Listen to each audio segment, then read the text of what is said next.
Hi friends, अभिमान academy में एक बार फिर से आपका स्वागत है। और 19,000 शिक्षक भर्ती में उससे 1,000 अभ्यर्थी और बढ़ गए और 6800 पदों पर सरकार ने 69,000 से इतर अलग से मतलब और 6800 वैकेंसी पर सरकार एक लिस्ट और लेकर आ रही है जो कि ओबीसी एससी कैटेगरी की, उसमें जनरल कैटेगरी का अभ्यर्थी नहीं है। और सरकार ने ये भी मान रही है कि हमने ओबीसी को पद काफ़ी दिए हैं, इसलिए हम 6800 पद, मतलब सरकार अलग अलग लेवल पर अलग अलग केसों में अलग अलग बात कर रही है। तो यहाँ पर अभ्यर्थियों को नुकसान किस बात का है? अभ्यर्थियों को नुकसान इस चीज़ का है यदि सरकार उन पदों को जोड़ दे। मतलब सरकार चाहती तो है कि जोड़ दे, लेकिन उस बात को यदि कहीं कोई भी आदमी कोर्ट के माध्यम से रखना चाहे या सरकार से मिलना चाहे तो अपनी बात को सही तरह से रखना। अब क्योंकि कोई भर्ती शुरू से ही कोर्ट में विचाराधीन है, तो सरकार से जब भी हम लोग भी जाकर मिले कई बार, तो यही कहना था कि जी कोर्ट में विचाराधीन है केस, हम इसमें कुछ नहीं कर सकते क्योंकि मामला कोर्ट में विचाराधीन है। अब आप सोचिए, जिस भर्ती पर शुरू से ही लगभग 23 से 24 केस पड़े हों, 3-4 साल की लंबी प्रक्रिया से जो भर्ती निकल कर आए हो, कोई भी मंत्री हो या बेसिक शिक्षा मंत्री हो या कोई भी सचिव हो, वो उस पर बोलने से बचेंगे। क्यों? क्योंकि न्यायपालिका सबसे बड़ी है और न्यायपालिका के सामने हम ये सोचते हैं कि सरकार ने इस काम को नहीं किया, लेकिन उनके हाथ भी बंधे हुए थे। इसलिए कई बार ऐसा हुआ कि धरना होते हुए भी धरने को पूर्ण तरीके से पूर्णता नहीं मिली।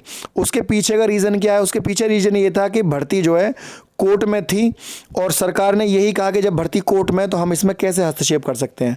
लेकिन अब आपको पता होगा कि 23 केसों में से मुश्किल से 2 या 3 या 4, मेरे ख्याल से अगर टोटल जोड़ भी लूँ तो 5 या 6 केस बचे हैं। बाकी पूरी भर्ती प्रक्रिया, जॉइंट लेटर सबको मिल गए। सरकार को भी पता है कि जो काम होना था सरकार को करना, काम हो चुका।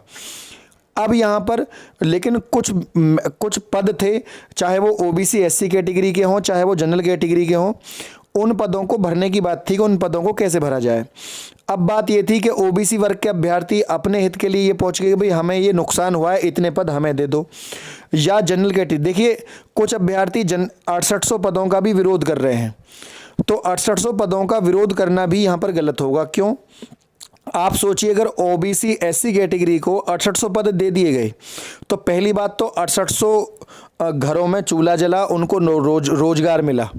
क्योंकि जिसको भी रोजगार मिल रहा है वो अपना रोजगार ले रहा है, वो आपसे पद नहीं मांग रहा, वो सरकार उसको पद दे रही है।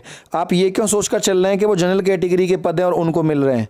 ये सत्य है कि 6800 में ज़्यादा पद होते और जनरल कैटेगरी अच्छा होता।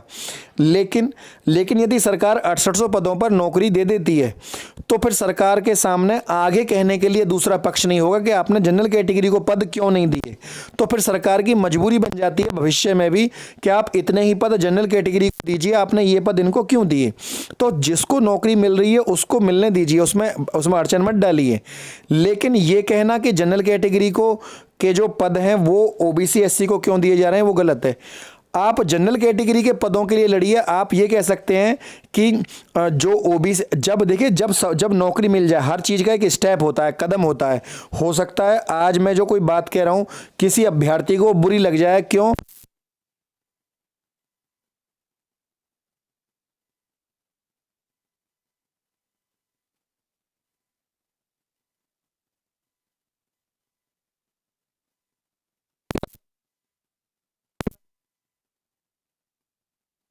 एससी या जनरल कैटेगरी का बच्चा है, वो होगा कि हाँ उसका नाम लिस्ट में है, होगा, तो पता है कि 68 लिस्ट में मेरा, तो वो अभ्यर्थी अपना पूरा भर सकता है। उन्हें प्रयास करने से ही सरकार ने 6800 पदों को देने